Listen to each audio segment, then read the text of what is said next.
Hi everybody, welcome back to my YouTube channel. Although this may not be considered a beauty product, I did want to kind of go over it because if you are cleaning your piercings, whether it's ear piercing, nose piercing, you want to have the proper tools to clean it properly.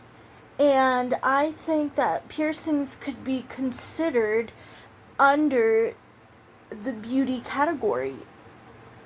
I find that my piercings personally make me feel beautiful. And so this is an item that I use or am going to use when cleaning a brand new piercing.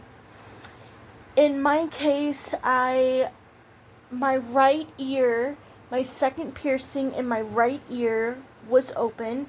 I just happened to be playing around with it because I'd been thinking about getting a new piercing, specifically a cartilage piercing, and so I was playing around with the piercings that I previously had gotten that I thought were closed, and it ended up that the right one was open, the left one wasn't, but I was able to take a earring and poke it through because the skin was very thin, so I was able to do that. However, I became immediately aware of how important it is to keep the area clean.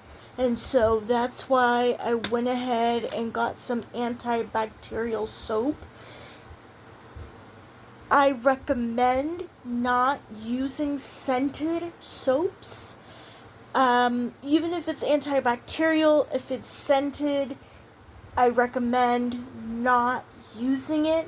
However, in my case, it does say deodorant bar soap, but because this soap isn't like a fruity or flowery scent, it's going to be more like a fresh scent. I think that I can work with that to the best of my ability.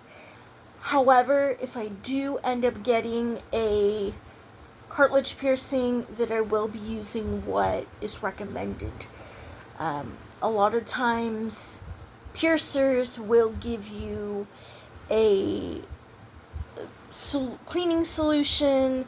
I've had piercers do that, or I've had piercers give me a cleaning solution that they had personally made, and so I've purchased that along with the piercing, or sometimes they'll include it in the price. So I will be following their directions, but I already have the second ear piercing, so this would be through my experience and through listening to videos, and reading information, doing the homework. So just be aware of that. I'm not a professional, but I will be trying this method, and it's antibacterial, so that's what we're looking for. However, again, with the deodorant aspect of it, I am going to be monitoring that very closely as well, because I do know that if there is like a strong scent, a lot of times it can irritate the area, so do be aware of that. However, because I have had them pierced before, I think that close monitorization will be something that I will be doing. Okay, so moving on, let's see what's inside. Let's unbox this. Let's go through this. So again, this is Dial Refresh and Renew Deodorant Bar Soap, Antibacterial White. It says it's a 12 4-ounce soap bars, total net weight 48 ounces, clean rinse technology, value pack, 12 large bars. It ended up where I got it, that's all they had. Like, that was a more of a cleaner scent versus like a fruity or a flowery scent. So, in the future, if I need an antibacterial soap, because for some reason I find it hard to find, like, it depends, because, you know, some areas, Walmart and Target, they carry soap, and then they carry or Dove, for example. I was looking and seeing what was already here, and it was a beauty bar, which you want to stay away from. If it doesn't say antibacterial, it's not for you. It has to say antibacterial on it. And so a lot of the times I find Target and Walmart, it's slim pickings. Like, they'll either have antibacterial, but it's a strong scent, or they won't have antibacterial at all. So it's kind of a hit and miss, slim pickings, you gotta get what you can find type deal. Same with Walgreens, same with Rite Aid. You know, when it's there type deal. So, let's see. It says pretty much the same thing. Number 1 antibacterial bar soap brand eliminates 99.9% of bacteria. See, this is kind of what it looks like. This is an up close look. They're pretty large, which is nice. Again, it says what, it says large, and they're large, so that's what I like.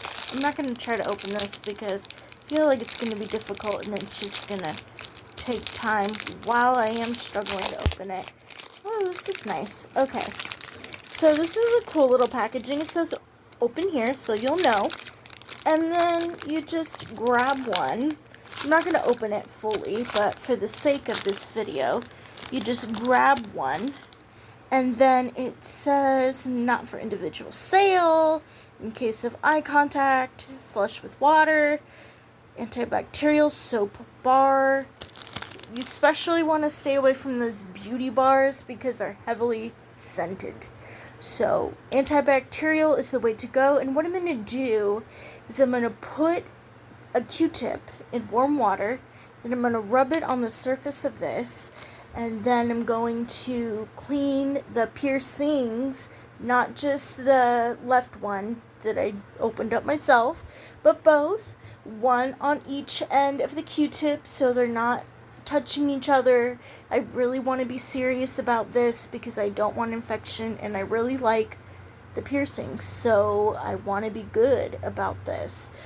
And so I'll run it through and then go around the outside, and then on the back side I'll go around as well. I heard through my research that when you get your piercing for the first time, you don't want to move it around too much.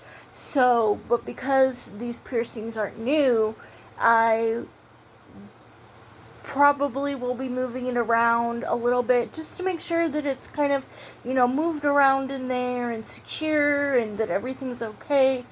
But listen to what your piercer says, especially if you're getting a piercing done for the first time. Do what they say. If you have had it before, like I had gotten these piercings done years ago, and I just, after a while, I kind of forgot about them, and I stopped putting earrings in there, and I assumed they were closed. So my situation is a little bit different, but when you're getting piercings done for the first time, talk to your piercer. Ask them every question that you may have, because it is important to be able to take care of your piercings and know the correct information. When you're paying for it, piercings can be up to $40, $50, even $60 depending on what you're getting. So do not be afraid to speak up. If I do get a cartilage piercing, I will be asking the piercer all kinds of questions. It's about being serious and watching out for your health. If you have a disease, such as in my case, I have type 1 diabetes. So whenever I have gotten a tattoo or a piercing, I have been very aware of that. So that's another thing. Be aware of, if you do have a disease and what kind of reactions can be done. Do your research on it. Make sure you check your blood sugar before you go in. Make sure, you don't have a low blood sugar or even a too high of a blood sugar. So that's another important aspect to think about as well. Thank you so much for watching.